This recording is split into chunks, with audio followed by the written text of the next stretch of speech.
When my father died, I thought grief would be the hardest thing I'd ever face. But I was wrong. Grief doesn't steal from you, people do. And the person who did it to me wasn't a stranger. It was the woman he married. The woman who stood beside his coffin with tears that never reached her eyes.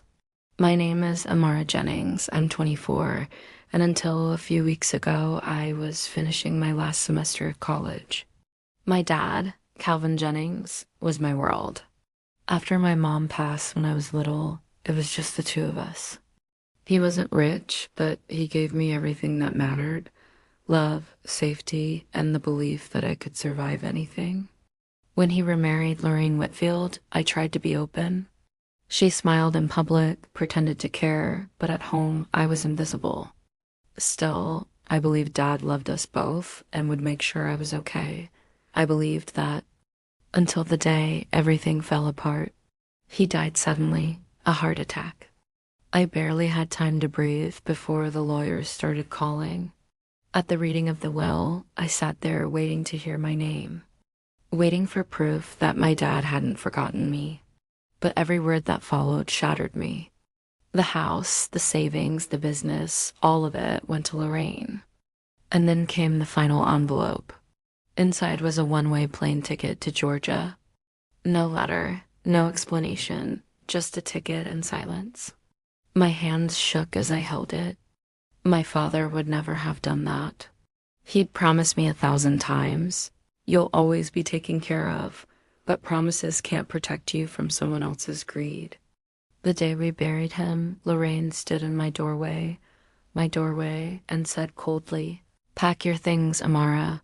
This isn't your home anymore." I begged her. I cried. I asked for just a few weeks until I could figure something out. She didn't even blink. That night, I stood on the porch with one suitcase while the smell of funeral flowers drifted from the living room behind her. And when she shut the door, it wasn't just wood closing. It was the end of the only life I'd ever known.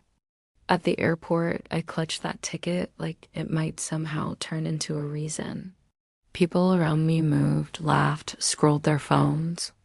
I sat there hollow, holding my father's old wristwatch, the one thing ID managed to take before she noticed. The leather was cracked, the glass scratched, but it was his. And it was mine now. When I boarded the plane, I pressed my forehead to the window and finally broke. Silent tears, the kind no one's supposed to see. But someone did. A gentle voice beside me said, "Sweetheart, are you all right?" I turned.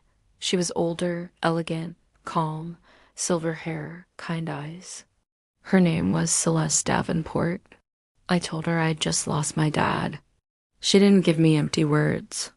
She just nodded softly and said, "Grief is heavier than luggage." But betrayal, she paused, that's the weight that can break you. Something in me cracked open, so I told her everything. My father, Lorraine, the will, the ticket, and she listened. No judgment, no pity, just understanding. Before we landed, she handed me a white card with gold lettering. "If you ever want a fresh start," she said, "call me." I tucked it into my pocket like it was made of glass. I didn't know it then, but that card would change everything. Georgia wasn't home. My relatives welcomed me with tight smiles and tired eyes. I tried to help, to earn my place, cooking, cleaning, babysitting, but I could feel it. I wasn't wanted. I was an obligation. One night, I overheard someone whisper, "She's grown. Why can't she figure out her own life?" That's when I knew I had to leave.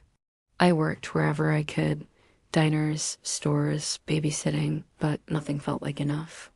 Every night, I scrolled through photos Lorraine posted online. Her dripping in jewelry, smiling inside my house, throwing parties where my father once made pancakes on Sunday mornings. Each picture was a knife. Then one night, sitting outside with that old wristwatch in my palm, I remembered Celeste's card. I hesitated, then dialed the number. "Amara," she said when she answered, her voice calm and warm. "I was hoping you'd call." Days later, I was on a bus to Virginia. When I arrived, I couldn't believe my eyes. Celeste's estate was stunning, manicured gardens, sunlight spilling across marble floors.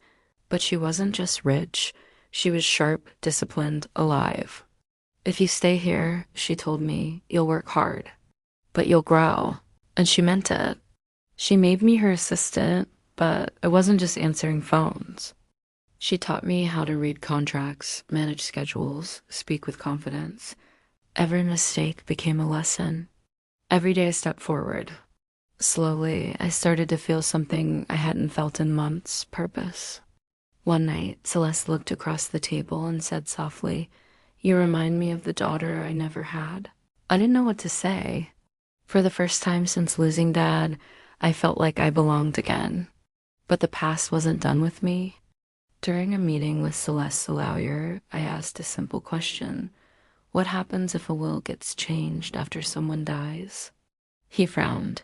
That would be fraud. Why? So I told him. He offered to check the public records, just to be sure. 2 weeks later, he called us in, and what he placed on the table made my hands tremble. 2 wills. One, the official copy Lorraine had used. The other, my father's real draft, signed months before his death. In his version, he had left part of everything to me.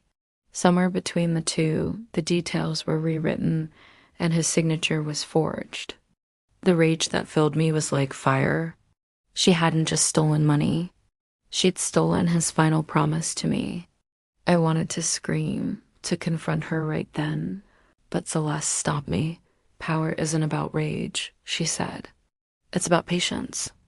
If you rush, it twists it against you. Wait, they'll then strike? So I waited. When Lorraine hosted a memorial for my father months later, I returned home, not as the broken girl she'd thrown out, but as someone reborn. Her smile froze when she saw me. Well, she sneered quietly, look who came crawling back. I smiled faintly. I came to honor my father. Throughout the evening, I listened.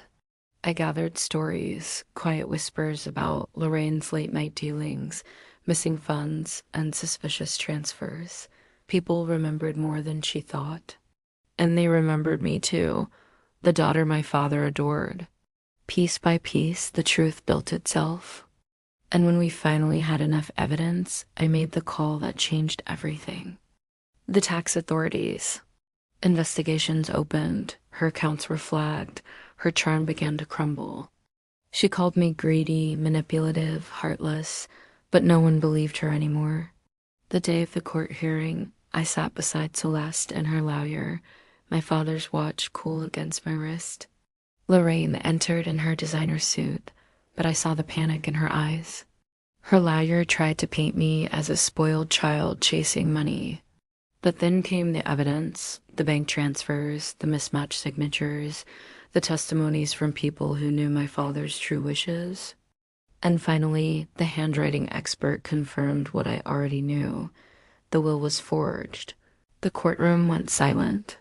Lorraine's face drained of color. Her lies collapsed under the weight of proof. The judge's gavel fell, and with it, years of pain lifted from my chest. The estate was rightfully restored. Her accounts frozen. Her reputation ruined. I didn't celebrate. I simply breathed. I walked into my father's old office for the first time in years. The scent of cedar lingered. His handwriting still marked the edges of old ledgers. For the first time since his death, I didn't feel broken. I felt like his daughter again. Celeste smiled from the doorway. "You didn't just win," she said. "You reclaimed your story," and she was right. Lorraine's empire fell, but I didn't rise because of revenge. I rose because my father raised me to stand tall, even in the ruins. Now I run the business he built, stronger, fairer, and honest. I still wear his watch every day, not as a reminder of pain, but of promise. He told me I'd always be taken care of, and maybe he was right, just not in the way either of us expected. Don't forget to like and subscribe for more moral stories.